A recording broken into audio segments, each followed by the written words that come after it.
Have you ever noticing something surprising about leaders? The greatest leaders do not rush to the front of. They don't demand or shout, "Look at me." They don't rise up by pushing others down. Instead, they first serve, they listen, they care, and they lift others. Because of that, people follow, not because of force, but because of love. And this is exactly that today's message is about. Lead with love, Christian leadership that multiplies. Today, we are going to explore a different kind of leadership. Not a leadership powered by power, not a leadership driven by ambition, but a leadership shaped by love. This message is about how your leadership or how you can multiply when love comes first, wherever God has positioned you to lead. Before we dive in, let's ask a question. What does Jesus say leadership really looks like? In Mark chapter 10, verse 43 to 45, Jesus replied to his disciples, "Not so with you. Instead, whoever wants to be great must be a servant, and whoever wants to be first must be a slave of all, because the Son of Man didn't come to be served, but to serve and give his life."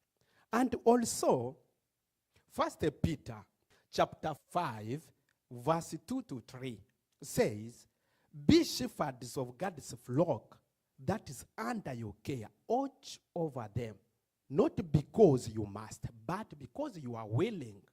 Not lord it over them, but being example to them." Two scriptures, one clear message. Leadership in God's kingdom starts with the service, not position or title. And here is something interesting. Christian leadership or real leadership is measured by love, not position or title. The disciples wanted to be great. They argued about who was first, who deserved the front seat. Jesus stopped them and said, "Not so with you." In other words, that is how the world leads. But that is not the way you will lead. Jesus flipped leadership upside down. Sometimes leaders are seen like important because of their power or title. Then people under them have just to follow. But God's leadership is different. Leaders help and serve others. Being a leader is about love and helping others, not about important. Jesus didn't say leadership is bad. He said leadership without love is dangerous. Think about it. Jesus had all power. Jesus had all authority, all glory. Yet, he washed feet. He fed the hungry. He touched the broken, and he gave his life. Here is something interesting. The greatest leader in history led by serving, not by being served. If Jesus led with love, we cannot lead without it. Serving once is easy, but serving every day is hard. How does leaders keep serving without burning out or becoming proud? Peter gives us answer. Peter says, "Be shepherds of God's flock, not lord it over them." That means people under your leadership are not your property. Your followers are not your tools. Leadership is not control, but leadership is trust. God gives people a leader for a short period or a season, but not forever. A true leader asks, how can I help others grow?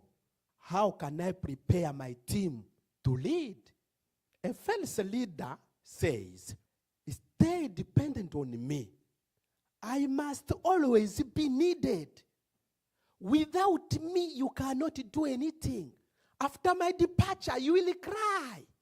But now, be proud of me. Love does the opposite. Love trains, love releases, love celebrates others rising. Here is the truth worth pausing on.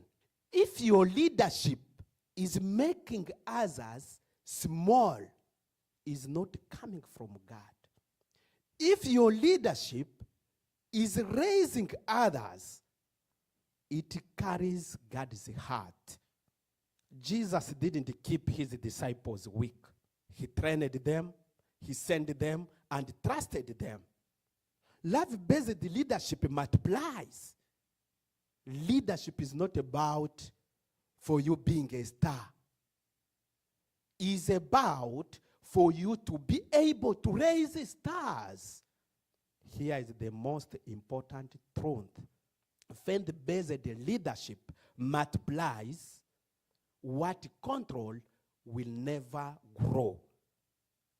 Because when a leader loves, people feel safe. People learn willingly, and people step up. Imagine leaders do not grow where fear rules them. They grow where love mentors them. Think of Jesus. He didn't just preach to the crowd. He walked with the 12. He corrected them gently. He believed in them even when they failed. Peter denied him. Thomas doubted him. Yet Jesus Christ is still trusting them. That is love-based leadership. Look at the result. 12 became hundreds. Hundreds became thousands. Thousands became a global movement. Here is the fact to remember. Not because of strong control, but because of strong love. Leadership starts where you are.